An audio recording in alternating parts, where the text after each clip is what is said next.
Oh my god. I have to say, chapters 203 to 205 of My Hero Academia were really good. I actually had to binge. Well, I binged, like, those last three chapters, but basically back to back. And yo, this is probably, I mean, this is pretty preemptive when I say it, but this is probably my favorite round of Class A versus Class B right now. I mean, let me back it up a bit. Let me back it up a bit. Yo, the Shooting Star Sheriff is here, and I'm here talking about My Hero Academia manga chapters 203. I think, yeah, 203 to 205. And this is just like a little series that I do where I just do manga talks, and I just talk about how I reacted to reading those chapters and just kind of sharing that experience with you guys. So if you like things like this, you definitely want to go ahead and show some support, show some love for the boy, and we're gonna go ahead and get into this. And I feel like I feel like this goes without saying, but if you are not reading the manga, you shouldn't read this, or you shouldn't watch this, or listen to this as a podcast or whatever, because like spoilers, straight up spoilers that I'm gonna be talking about, which I feel like if you put manga on anything and you're talking about the manga, it should be assumed that it's spoilers. But I mean, I guess this is the first time of me saying it's spoilers, so spoilers. Whatever, spoiler warning. You've been warned, I guess. But anywho, yo, this, like I was saying, this is my favorite bout. Like the fight just starts off like so well, bro. Tetsu just straight up gunning, just gunning through the whole thing, which he was doing like at the end of the last chapter. That I was reading, just straight up gunning, for Toridoki, and he's just giving it his all. Like he's just like, because Tetsu has to be in in close quarters to really have his quirk work. For him to really take full advantage of his quirk, so he's kind of doing that. And then you got Ida straight up using Reciprio bursting. He's bursting, but they're really having a tough time from one of the classmates in Class B. His name is Mudman, and he basically, whatever he touches makes it soft. He softens everything, so as long as he's in contact with it, it's soft. But if he touches it again, it goes back to the way it was. So what he did was, like, when they were getting all set up or whatever, when the right before the match start, Mudman had touched like various things.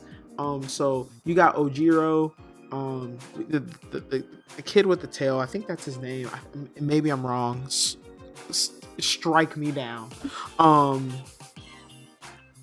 He's trying to like hop around like the pipes and stuff, but the pipes and stuff are softened. Even Ida is having a hard time trying to run, because he's basically trying to run through mud. And if he doesn't have solid ground, he can't really make use of running. But we know that his Reciprio burst shorts out after a while. But come to find out, Ida has been going through it. He learns that he can strengthen how long his Reciprio burst lasts, basically by ripping out his mufflers, which evidently hurts like hell. But because it's literally a part of his body, so he's literally ripping out a part of his body. But if by taking out his mufflers, stronger ones would grow in its place, kind of like teeth. Like when you lose your baby teeth, you got your adult teeth. I don't know why I just compared it to teeth. I literally compared a man's ankle jets to teeth. God, I need help. But I mean, to kind of like summarize it, like basically, Ida's Recipro burst lasts a whole 10 minutes. And 10 minutes is a long time to be at like peak speed. It's funny because even Izuku, he mentioned that he's even faster than Gran Torino at one point. So, you've got all these different, and I feel like the pacing of this fight is a little bit like, I don't know, maybe it's because there's a little bit more backstory, and people are like, you were getting more like to the major players. So like maybe that's why, because we get this whole thing with Shoto, Endeavor and Shoto, they're trying to have more of like a relationship with each other, especially after everything Endeavor has been through in like the last several chapters ago. If you didn't watch my how I reacted to those, the boy, you better go back and watch those. But he's trying to get closer with Shoto. He definitely wants to pass down his skills to Shoto, and it's crazy because Tetsu is literally just he's like just punching through the ice, and he's like, yo, my skin is like, he's like, I'm like metal, he's like, you can freeze all I want, but I can still move, so it's not gonna really work. And then Shoto's like, all right, cool, well, then I'm gonna turn on the heat, and he's like, I ain't gonna do nothing to me. He's like, Tetsu is such a beast. As much as he's an idiot, he's such a beast, bro.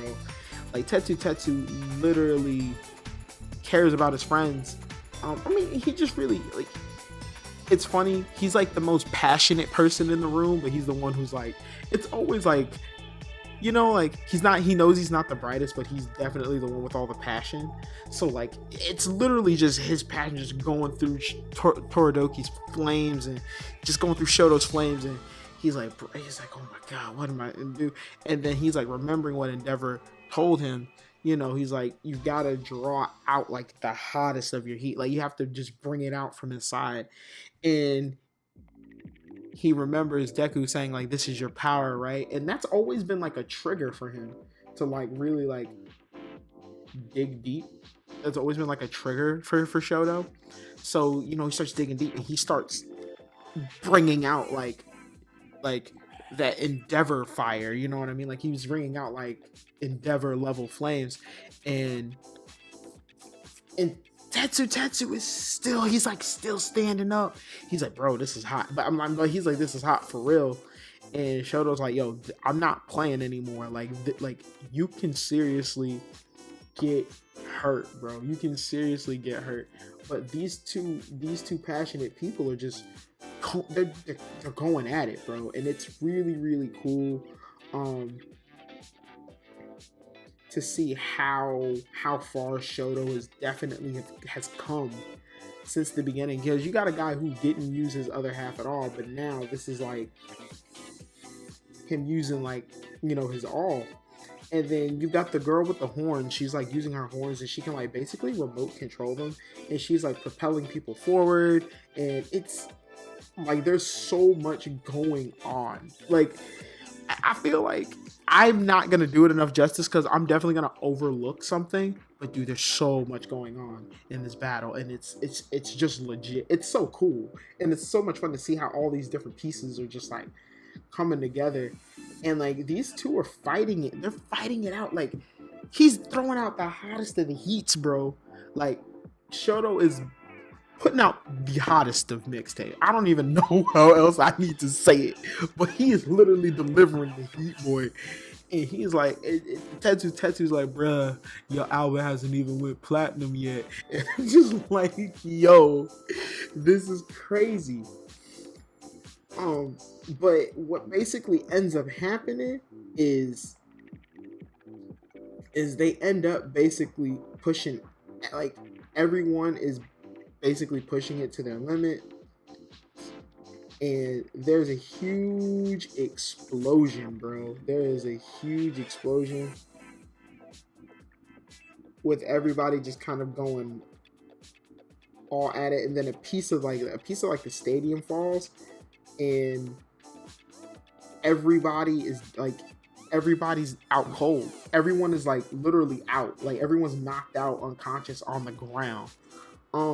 So don't know how this match is definitely gonna conclude. It's probably gonna end up being a draw, because everybody was pretty much exhausted. But oh Jesus, yo, this these last 3-4 chapters were so good. They were so good. I know I probably overlooked a lot of details, so definitely let me know in the comment section below what was your favorite parts of these last, anything from 203 to 205 that you want to talk about specifically. I'll definitely be in the comment section replying to you guys, and just listening out to what you guys talk about. And I'm gonna leave it off here, guys, because I'm like, ugh, I'm still reeling from it. Can you feel it? Like, I'm still reeling. And I'll just catch you guys in the next one. Peace.